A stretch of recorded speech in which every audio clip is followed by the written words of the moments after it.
oli ku Soul TV program Omunnyo Ku Makya yegenda maaso nkwaniriza natera enkyalero tuze n'ekitundu eky'ebyobufuzi n'ebyobukulembeze nkubuuzaako nti wasoyo tyeyo sebo oba nyabo akyekuumidde ku munnyo amayinza tusimba Apollo nkutwala mu kitundu kino mwetegerera ensonga ezikwata ku byobufuzi n'ebyobukulembeze nga twetegekera kalulu kabiri abiri mugumu nkwaniriza n'olwaleero tuddayo okwetegereza ekisawe nga bwe kiri naye era tusooka kusaasira abo abafunye ebizibu abaviiriddwa kw'abaabwe mu mbeera eyo ku lwa Soul TV nteekwa kusaasira okutwala okusaasira kwaffe eri ab'ennyumba ya Kano retired Shaban Bantaliza n'eggwanga lino okutwaliza wamu okuba nti baviiriddwako omuntu waabwe oyo mu mbeera eyo n'abalala bonna abafunye ebizibu eby'enjawulo nga tunuulidde ensonga z'ebyobufuzi olunaku oba ennaku zisigadde mbale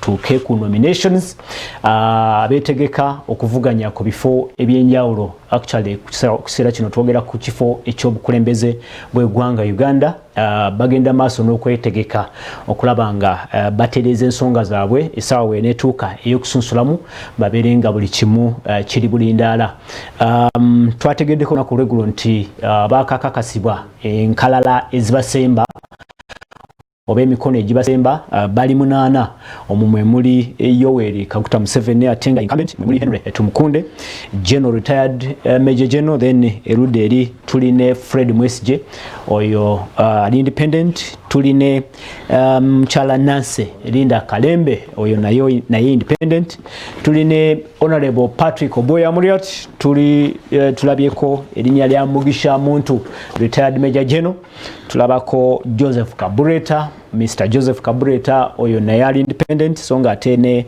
Mr. John Katumba naye ali independent be bantu 8 abamaze okukakasibwa nti emikono egibasemba okwesimba oba okuvuganya ku kifo ky'obwa president akakibe okulonda kamaze dogikakasa so embeera eyo eraga nti oba oliawo ekintu kigenda ekyetereeza tugenda tulaba abatuufu oba oliawo abandirabikira ku kakonge nga tulonda omukulembeze w'eggwanga mu kalulu kabiri abiri mu ntegeko eyo enkyaleero tuleese omukyala Nancy Kalembe alinange mu studios nsaba amwanirize ate tandike program nyabo mukyala Kalembe Nancy sanyusa okulaba nsanyuse buza batulaba ku Soul TV tuli mu program Omunnyo Ku Makya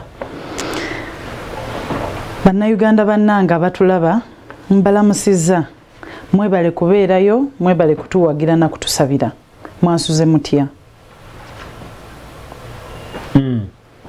kale tusanyuse nnyo bannayuganda beetegefu okuwuliriza ebigambo byonna entegekaazo naye katono nnyo nga tutandika program abamu tebamanyi Nancy Kalembe gwani Nancy Kalembe mukyala munnayuganda nazaalibwa wano nkulidde wano nsomedde wano kyensinga okwenyumirizaamu nti ndi muwala w'oyo Katonda ali waggulu ennyo bazadde bange ab'oku nsi mwami George Patrick Bageya naye yali mu byabufuzi n'omukyala Aida Sise Kubaaza banzaala ng'ennaku 15 omwezi ogw'omwenda omwaka 1998 era omwaka guno nawezezza emyaka 4 Nancy nze gwe mulaba wano olugendo lwange olw'okwagala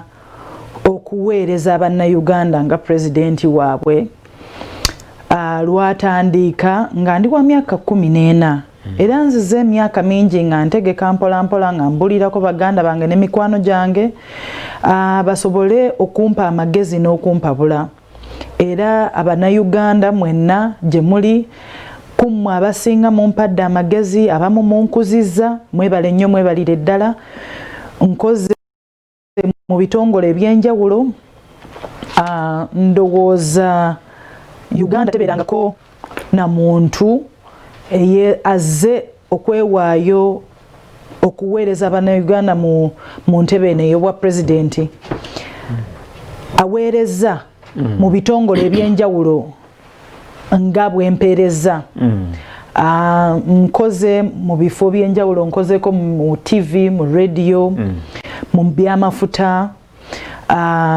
mu banka, mu byenfuna, ngenze nga nkola mu bintu ebyenjawulo okuva bwe nava ku ssomero mbadde mpeereza, mbadde nga n'emirimu eginsasula omusaala n'emirimu egitasasula gye tukola olw'obulungi bw'ensi, gye tuyita voluntary work. Kaakati nzize nga nkola ebintu ebyenjawulo, nkoleddeko wano mu Uganda nenkolerako ne mu West Africa, experience gye ngenze nga nsolooza gye ndeese eri abannayuganda. All right, ye Madam Nancy Kalembe ategeka okwesimba okuba president w'eggwanga Uganda. Manya nze tusimba Apollo bwetyo bwe program. Mukyala Nancy, obadde nnyo tobadde nnyo mu politics, omanyikiddwa nnyo nga bw'oyogedde mu bukulembeze bw'ebitongole nakibwe bityo. Kiki ekikumotivate nze oba ekikusikiriza ku mulundi guno ogamba nti ojje ate otandikire ku ntebe enene? Kaakati tumanyi nti nno ebizibu bwe bibeerawo, omuzungu agamba nti nno everything rises and falls on leadership. Obukulembeze bwe bubeera obukyamu eggwanga lyonna lijja kubonaabona, bwe buba obulungi eggwanga lyonna lifunamu. Ate bwe tulaba ebintu ebibi ebiriwo, si musango gwabo ababireese ababi, nedda. Musango gwabo abalungi abasobola okubeerawo kye basobola okukolako naye ne basirika. Kwe kuvaayo mpereze eggwanga lyange, kubanga nzize nga mpereze okuva bwe twatandika okuweereza nga tuli bawala bato nga tugenda Musanyu Babies Home okulabirira abaana, tugenze tulabirira abalwadde e Mulago, tugenze tulabirira abantu ab'enjawulo abeetaaga obuyambi, ebitongole ebyenjawulo, tukoze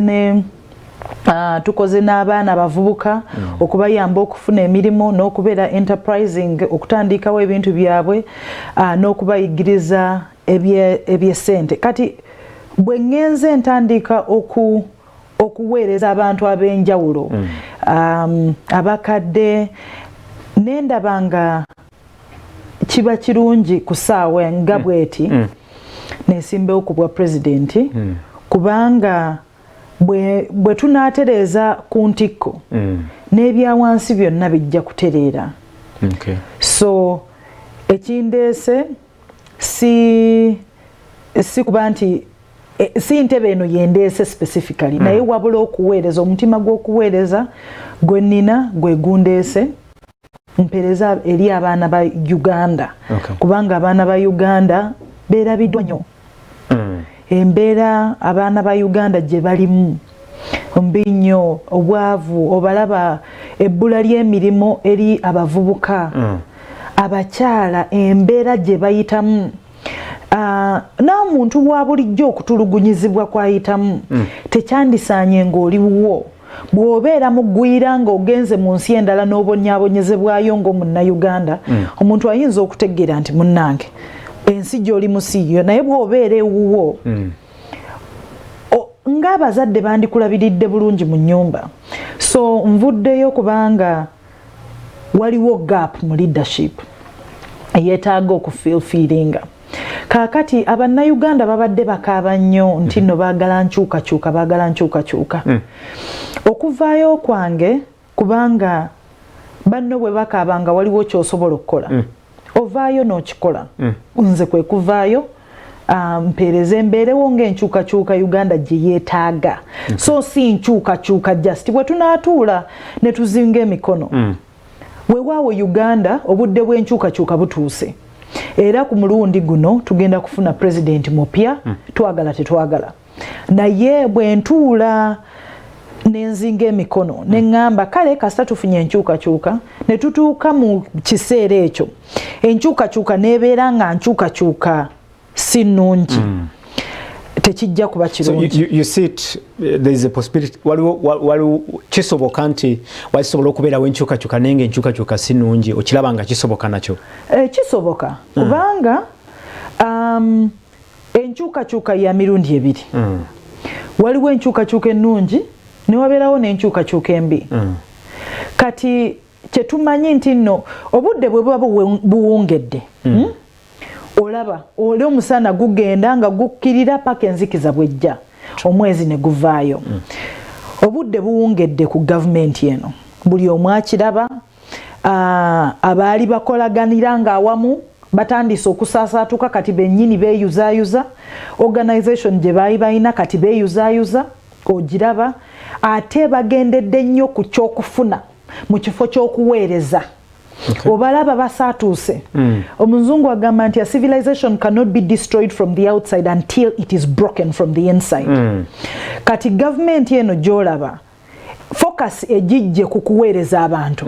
Kati buli omu ali ku nfunirawa, ngejjerawa, nezimbira ebizimbe byange, neterekerewo university yange, beegeza bokka. Ekintu ekyabaleeta mu ntandiikwa mu 86 si kye bakyaliko, omulamwa baagusuula dda, baava dda ku mulamwa. Abantu bongera okwavuwala, ate abantu abalala bwe bongera okugaggawala. Embeera si nnungi, bw'olaba ebyenfuna bibi nnyo. Amalwaliro gagenze goonooneka, n'amalwaliro agaali gaweereza eggwanga bagatuggyeko, ate baagala gafuula private, tetubitegeera bulungi. So bw'olaba obudde buwungedde, naye enkyukakyuka gye tusabirira nti Mukama atusaasire, atuwe enkyukakyuka eva eriye, kubanga gye twetaaga ng'Abannayuganda, kubanga tetwagala kuva mu sepiki ate tugwe mu sigiri. Twetaaga okufuna enkyukakyuka enaaleetawo essanyu n'emirembe mu ggwanga lyaffe. Kyova olaba twetaaga nnyo elections zino zibeere peaceful, nga temuli kutiisatiisa. Bwe twali tutambula nga tunoonya emikono mu bifo eby'enjawulo, twasisinkana ba RDC abaatuggyako empapula zaffe nga tumaze okucollectinga district number. Ne bazituggyako ne batugamba mbu treason. Bwe tuba tuli tucollecting emikono nga sijja incumbent, tuli mu treason. Ne tubagamba temumanyi nti no, we have letters from Electoral Commission ezitukkiriza okunoonya. And there is a process going on. Waliwo process etambula bonga tebaagala kutegeera. Bajja kulekulira n'abapoliisi. Naye bambi basajja batu abapoliisi oluusi obasaasira.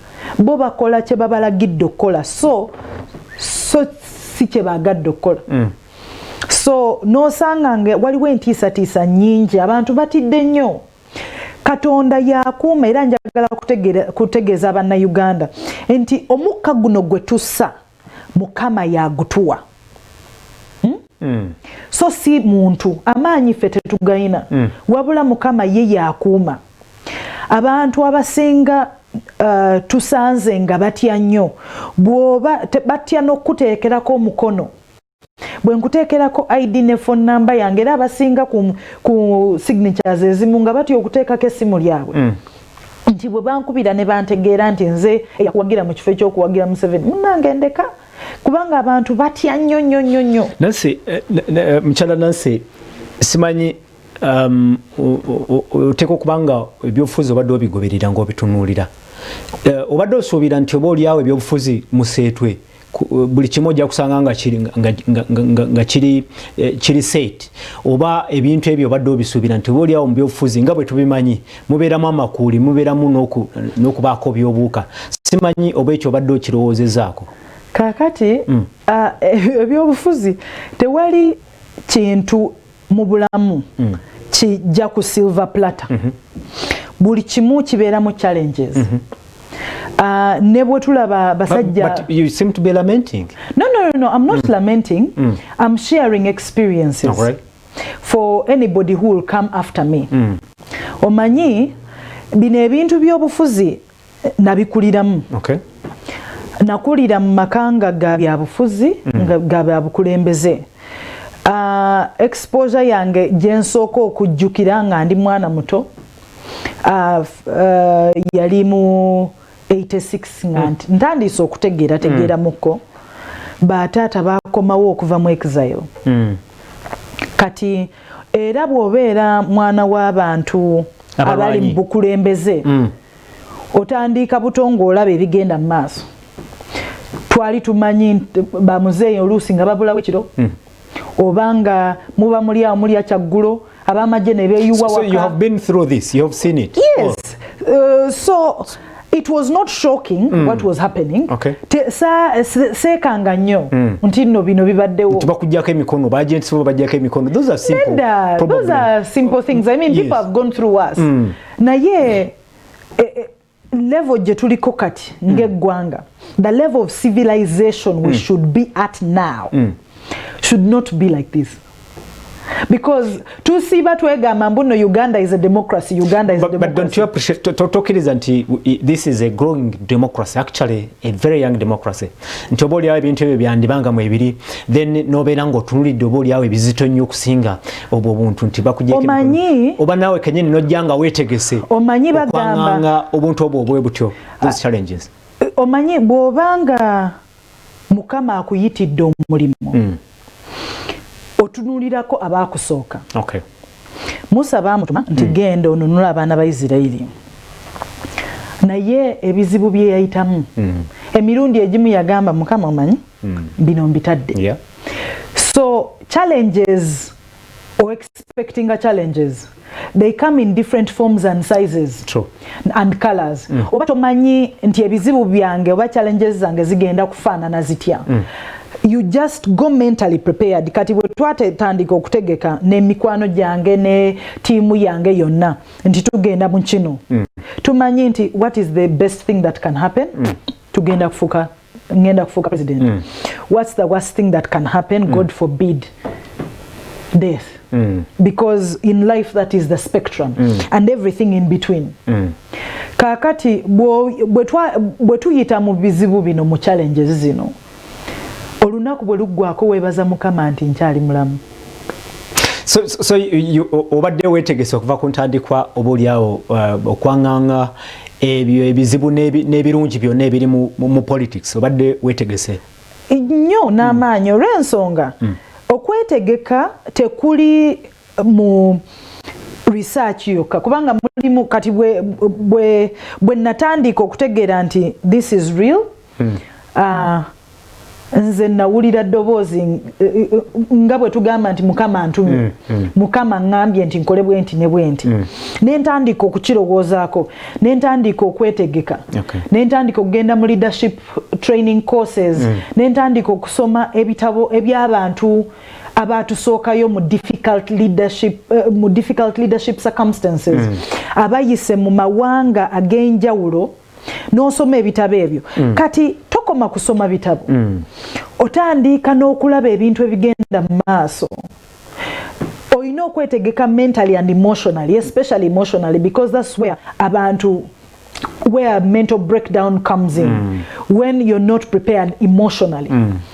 Mentally it's easier because it's about reading osomi. Emotionally, or you know kweteka in that space to prepare for anything that comes your way. So ebintu bino ebimu ebijja otunulira butunulizi n'ogamba nekyo kize, how do we go around it? Abantu tuli ku nsi kuno kubanga to survive nze ebintu bingi nnyo. Tubadde ne earthquake ku nsi. Emiriro egigira amazzi agatonya. The world has gone through a lot of difficulties and challenges. Omuntu a surviving nze ate n'atakoma kwekyo na thriving. Yes. So in this world it's about survival for the fittest. Nancy, you seem to be prepared and ready. Tuli ku Soul TV program Omunnyo Ku Makya yegenda maaso. Tuline omukyala Nancy Kalembe ategeka kuvuganya ku kifo ky'obwa president mu ggwanga Uganda mu kalwa akaddako akabiri abiri mu gumu. Eddala oboolyawo lisemberedde nominations yamaze okuliyitako oluvannyuma lw'olunaku lw'eggulo akakiiko by'okulonda okuvaayo ne kakakasa nti emikono egyali gyetaagisa okumusemba yagituukiriza bulungi. Alimu abo 8 abamaze okukakasibwa nti oboolyawo twandibalaba wali ku lunaku olwa nominations ennaku zidooza za mwezi 2 ne 3 eza November omwezi guno ogujja. Twongera kwetegereza biki byategese butya bwe yetegese mu nsonga eyo. Nduza Nancy, tugende ku mbeera yennyini butya oba biki byotegese mu kiseera kino. You say ogambye nti waliwo ebitagenze bulungi mu gavumenti eriwo kati eno yennyini. Kiki kyosimbyeko essira kyennyini kyoga nti kino lazima kyentunuulidde kati nganze bwenzija kino kyenteeka okukwatako? What has gone wrong in government and you are looking at as your priority area? Tulina priorities isatu nga tutunuulira more or less priorities nnya. Esooka obukulembeze bwetaaga okubeera set bulungi. Abantu batandike okufuna emirimu kubanga either bagisomerera balina talent yaayo oba balina giftings for that job. I will not go into that. Ne tubeera ne education sector gyetwagala ebyenjigiriza byetwagala okutereeza. Ebiriwo tubijjewo tuteekewo ebyenjigiriza ebiri tailor made for our country. Ne wabeerawo n'ebyobulamu health sector. Bingi nnyo tebigenze nga bwe byandigenze nga Uganda ekuze emyaka 58. Waliwo ebintu ate ebizze emabega ebiritadinze mu kifo ekyokugenda mu maaso. Naye olwaleero njagala kwogera nnyo ku kigambo ky'ebyenfuna. Tuyina percentage y'abantu, nze nasoma Bachelor of Science in Population Studies ne majoring mu Actuarial Science. Kaakati ntunuulira nnyo population demographics bwe tuba tulowooza ku okuweereza abantu bonna bw'oba oyagadde okuweereza, otunuulira nnyo population demographics. Bwe tutunuulira percentages z'abantu mu Uganda, abavubuka be basinga obungi. Over 70% of our population bavubuka. Enamba ezo ze tutunuulira tetuzitunuulira butunuulizi ne tweyongerayo. Tutunuulira bw'oba ogenda kuweereza Abannayuganda, bw'otunuulira abavubuka kubanga be basinga obungi. Sigambye nti n'abalala bonna obeerabire, naye waliwo emyaka egirabirira abalala bonna. Emyaka tugira productive years. Kati mu productive years omwo mwe muli abantu abalina okukola okulabirira abakadde, okulabirira other vulnerable communities oba vulnerable persons mu communities zaffe. Kaakati mu Uganda yemu ku nsi ezisinga obuto. Ntegeeza ki? Nti abantu abato bangi naye ebizibu ebibakutte ate ebyandibayambye okuyamba abalala kwe kubeera n'emirimu naye ate tebalina mirimu. So unemployment mu Uganda gye njagala okussaako essira olunaku lwaleero kubanga njogedde nnyo ku economy ne ngenda mu bingi nnyo nga njogera ku tools ze tugenda okukubisa obwavu buno tubugobe ne unemployment. Abavubuka yonna gye muli mumpulirizeeko olunaku lwaleero. Tulina tools nnya ze tusazeewo okukozesa tukwataganire wamu obwavu tubugobe nga n'ebbula y'emirimu tugizizza wabweru wa Uganda nga tugigobedde ddala. Ekyokulwanisa ekisooka tukiyise community businesses. Abavubuka abasinga batambula nga bava mu byalo kubanga baba banoonya emirimu. Tuzze mu nsambo gavumenti yetuyambe, twagala kuvaayo eyo tuddemu tufune dignity yaffe. Ekitiibwa kyaffe tuleme kufuuka nga tusabiriza. Abannayuganda tufuuse nti tusabiriza kubanga yembeera gavumenti eriwo gye tuteeseemu. Naye wabula twagala kuvaayo eyo nga tuleeta ekyokulwanisa tukiyita community businesses. Business eya community zaffe ze tubeeramu, ey'ebitundu bye tubeeramu. Abantu abasinga wawe tuli era ki kye tuyina. Tugenze nga twenyooma mu bintu bye tukola okusingira ddala eby'obulimi kubanga babisse nnyo. Omuntu omu n'asalawo nti yagenda okukwata contract y'ekintu n'asalawo ayavuwaze buli omu ate ng'eno afuna nnyo. Tuzimbiza middleman mentality. Ba middlemen bangi nnyo kati abantu abakolera ddala emirimu gyennyini ne batafuna. Kyekigobya abavubuka abasinga mu byalo. Naye bwe tuleeta community businesses tuba tutegeeza ki? Nti jjajjawo bw'abeera n'ettaka nga waka muli balime ekintu ekyo kye mulima twagala kukwatagana nammwe tukifunemu omugaso tutegeere bugagga ki bw'otuddeko bw'oba otudde ku faamu ya nte bw'oba otudde ku faamu ya nanansi bw'oba otudde ku faamu ya binyeebwa ku faamu ya kasooli ekintu kyonna ky'oba olina tukikozeemu tutya kati amakolero gano tugenda galeeta tugakusemberezeeko nti olina faamu ya kino value addition tuleme gyogerako n'abaasoma bokka value addition yekyeki kwe kuteekako kwe kujja ekintu ekivudde mu ttaka n'okyongerako omuwendo n'okikolamu ebintu ebigasa by'osobola okutunda wano mu Uganda n'okweyongerayo katutunuulire ekintu ekisinga okunsanyusa waliwo ebinyeebwa bivaamu products ezisukka mu 2 zivaamu ebizigo by'okulususu zivaamu ebizigo by'omunviiri zivaamu peanut butter gwe tusiga ku mugaati bivaamu ebintu bingi bivaamu fertilizers kubanga tulina products ezivaamu abantu ze bakozesa tulina mulimu products ezivaamu ebisolo bye birya mulimu products ezivaamu nga fertilizer bw'otunuulira ekintu nga abeeruweero gye muli abalimi b'ennaanansi mbalamusizza nnyo ennaanansi ze mutuddeko bugagga bwennyini muvaamu ebyokunywa ebyokulya emmere y'ebisolo muvaamu fertilizers muvaamu n'engoye muvaamu ebintu bingi nnyo kati bwe tujja mu bizinesi zino woli we tukusanga ne tuleeta ba experts nakola foods and nutrition kati nenkolako ne mu Uganda Industrial Research Institute ebintu bino mu Uganda amagezi tugayina naye ga concentrating ze kubasoma oba mu urban centers nedda twagala kugasa decentralizing nti buli wamu woli osobola okufuna omulimu mufune business ya mwengeri eyo eyasoma amateeka ku kyalo kyammwe afuna omulimu eyasoma okubala sente afuna omulimu so ye business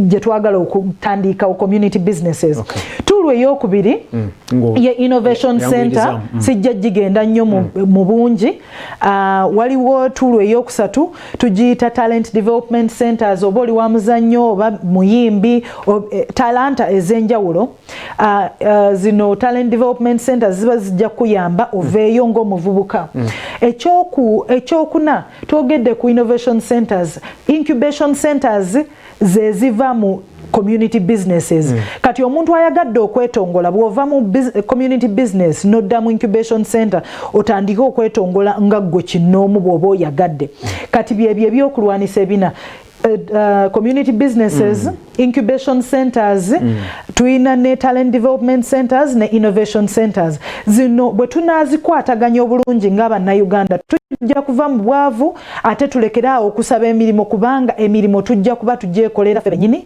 ng'abannayuganda. All right, I think those are very bright ideas, but kirungi nti wasoma business bwe bitosobola okumpa analysis enungi mu dakiika emu oba bbiri.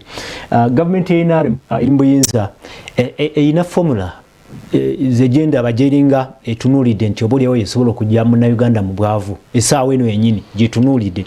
Formula eyo yeya okutunula households to uplift household income ye formula uplift the household income mu mbeera eyo osobole okulaba nga bali 68 His Excellency the President azabogerako abatali money economy abali mu subsistence economy bakomawo bajja money economy.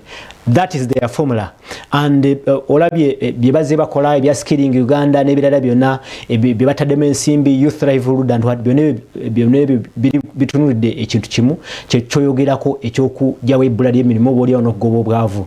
How do you assess that formula? Olaba ng'egenda kukola ate ojjawula otya ku yiyo gwe gyoyogera ku dakiika nga 3 zokka? Sebo nansonyiwa siri nnyo mu criticizinga bantu balala njagala nnyo okufocusinga on the future. Kiba important nnyo Abannayuganda history subject gyeri mu ssomero. We study history so that we can understand where we are at and then we focus on the future because we need to make the future better. What has been done in Uganda, ebikoleddwa mu Uganda government yeno bikoleddwa ebintu byeba failinze art sinze Katonda sijja bajajinga so sijja genda yeyo njagala kufokasinga ku programs etwagala okukola tugende mu maaso ngaffe olw'ensonga government eno gyoyogerako ebadde mu buyinza close to 35 years kakati bwe batusangira ne tuyimukako katono ate ne tuddamu ne tugwa ate utwolekedde kigo kyennyini kati bw'obeera ng'obadde mu buyinza for close to 35 years byokozeeko tukusiimye kubanga tewali muntu atuukiridde n'olwekyo nze ndi omu ku abo abeebaza Mwami Museveni nti yeebale kuweereza naye leadership is intergenerational kati twogere ku bigenda mu maaso bye bakoze babikoze kati twagala kwogera ku bigenda mu maaso kati mu nsonga eno gyoleese twogereko ku kintu ekiyamba abantu okutandika businesses zino ne innovation centers zino ebintu bye tugambye ebigenda okulwanisa obwavu eri abannayuganda n'okugoba ebbula ly'emirimu kakati nga tumaze okwogera ku tools ezo ze twogeddeko waliwo ekintu abantu kye batateeseeko nnyo sira kye njagala abannayuganda batunulemu bategeere nakolako mu banka nakugambye nga tutandika nti nakolako mu banka nali financial analyst we nali Nigeria mu bank PHB kati nenkomawo wane Uganda naliko mu bya investment analyzing investments okutegeera ebintu ebisigibwamu ensimbi kakati bwe tutunuulira banking system ye Uganda banking system yaffe bwe muba mubadde munsoma ku mawulire ebiseera ebiyise mujja kulaba omusango ogubadde mu kooti ebintu ebiri mu kooti twagala nnyo byogerako kubanga kiyinza okutataaganya ebigenda mu maaso kakati bwe tutunulira banking system yaffe okutandika business omuntu yeetaaga ki yeetaaga financial capital banking system yaffe mu Uganda weewaawo teyatandika wano naye weetuli bw'otunuulira percentage ya banks eziri owned by Ugandans kumpi ziringa ezitaliiwo bank eziri wano mu Uganda ezisinga ngwira interest gye bagaba Bank of Uganda tegitunuddeemu kati ogamba nti no tuina skilling and development n'ebintu byonna bwe tuwogera ku tools zaffe ze tugenda okujja nazo nga government yaffe tetugenda kulekeraawo kutambula naawe mu ebyo ebyokulwanisa nedda tugenda nti bino ebyokulwanisa obifunye otya weetaaga sente ozifunye otya weewaawo banka kati zisaba 20% ezimu ziizo ziyolekedde ne 30% kati omuntu bw'otunulamu okola sente olina okusasula abakozi olina okuva mu bwavu olina okuliisa ab'ewaka olina okukola ebintu bingi ate ne banka n'obanga agikolerera kiba kibi nnyo gavumenti yange ejja kufaayo nnyo okuteesa ne banks zino eziriwo ne microfinance institutions interest rate eke kubanga ensi endala ba investors abalala abajja wano ekisooka tubawa tax holidays ne tubawa backing financially ne weebuuza ate investor azze tumuwa atya backing ate ba investor abamu baba bavudde ewaabwe nga bafunye loans ku 0%. Najja wano ng'agenda competinga n'omunnayuganda agenda okusasula interest rate eya 20%. Bannayuganda mbeegayiridde amaaso mugaggule. Tetwavuwadde kubanga tetusobola kukola, tetwavuwadde kubanga tetulina magezi, twavuwadde kubanga system eriwo kati eri designed kwavuwaza muntu wa bulijjo. Kubanga bw'oba tokola mu bank bw'oba siggwe awola sente oba ogenda kwavuwalira ddala tulinga abakolerera abawola sente.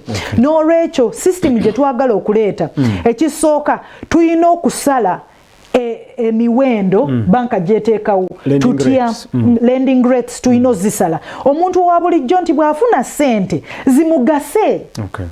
Kaakati tugenda kikola tutya kiri all round nga bwe ngambye abantu nti nze nasoma na majoring mu actuarial science. actuarial science sijja genda nnyo mu technical terms naye tulina ekintu tool gye bayita life tables wano Uganda tetuziina ezaffe ze tukozesa tupachinze up life tables ez'abantu abalala kyova olaba premiums za insurance ziri waggulu nnyo lending rates zaffe ziri waggulu nnyo kwegamba tukozesa ebintu ebitambuza ebyobulamu n'ebyenfuna ebyensi endala ate nga wano buli myaka 10 tubeera ne census kati data oyo gwe tufuna tumukozesa ki bwe tuba tetumukozesa kupulaningira munnayuganda wa bulijjo okumuteekako ebintu ebimunyigiriza kyekintu ki affectinga n'emisolo gye tuwa kakati tumaze okuteekawo businesses tugenda kuyamba tutya nti lending rates ffe nga abayingira government tugenda zikwatamu zibeere nga weewola ssente zikugasa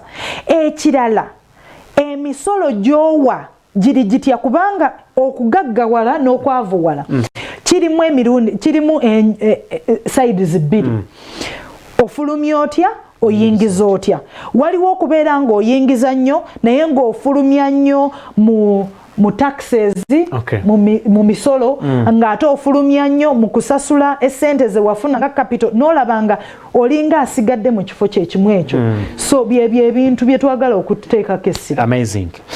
Olwakadde Madam Nancy nja kutwala katono mu dakiika 2 ku nsonga ya governance then kuba nayo yemu kwezo ezinokoddwayo nti oba oliawo byebimu ebyaffectinze n'ebyo byogerako ebyensimbi n'obwavu ki public spending nti tusasanya sente nyingi ku bintu ebimu kimu kwebyo ye parliament olowooza otya ku nsonga ya parliament kuba naye ebadde erowoozebwako nti olwokuba nti we have a bloated parliament we are spending much more on parliament and probably we're not getting value from parliament. What is your view endowooza eri ki ku nsonga ya parliament? Sebo ozanyira mu answer olinga ajogedde ombuziza ekibuuzo ate your view, your opinion. My opinion is the same as yours but let me elaborate. Omanyi abannayuganda abasinga bamanyi nti nno bayina ebbanja babanjibwa nga abannayuganda ebbanja eryo si lya gavumenti eri eyo kisolo kiri eyo kye babanja nedda gavumenti ya Uganda yeggwe yenze kati bwe tugamba nti Uganda eyina ebbanja ddene kitegeeza nti waliwo we twewola ssente tuzisasulira ekyo kigenda kutwala ssente ze twandikozesezza okwezimba ate tuzisasula mu interest okitegeera kati tulinawo expenditure eyo etali necessary lwaki kubanga ssente zino ezeewolwa tetumanyi kyezikozesebwa bwe tutunuulira gavumenti yaffe engeri gye spendinzeemu essente ezisinga it has built roads, it has built electricity dams and roads. Let us talk about roads. That is what they say.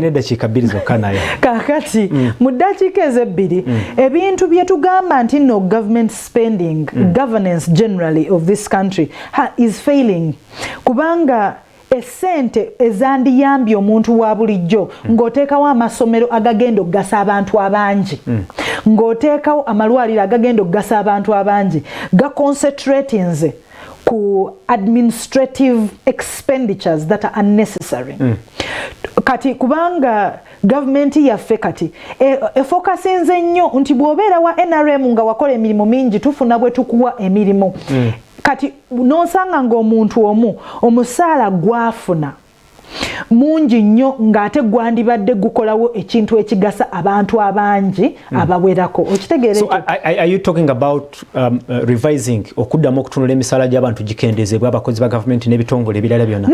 Nedda abakozi ba gavumenti bw'otunuulira abakozi ba gavumenti the spectrum is very wide. Otunuulira omusomesa n'omusawo abo bonna sisobola kugamba nti nno emisaala actually bwe tunajja mu gavumenti nga nze president emisaala gy'abakozi ba gavumenti girina okutunulibwamu gyongezebwemu welfare yaabwe yeeyongere. remember the high level individuals who are not necessarily in office because they are skilled but because they are affiliated to the current government. For example, the number of parliamentarians between are unnecessary. The wotunulira ensi endala ne parliament zaabwe zifaanana zitya era ziri structured zitya era abantu bali bameka. The expenditure on these high level employees of government eyina okutunulibwamu nayo eke ate abawansi government employees mu public service eddemu okukola ki okwambuka. Mbadde njogera nnyo ku public service.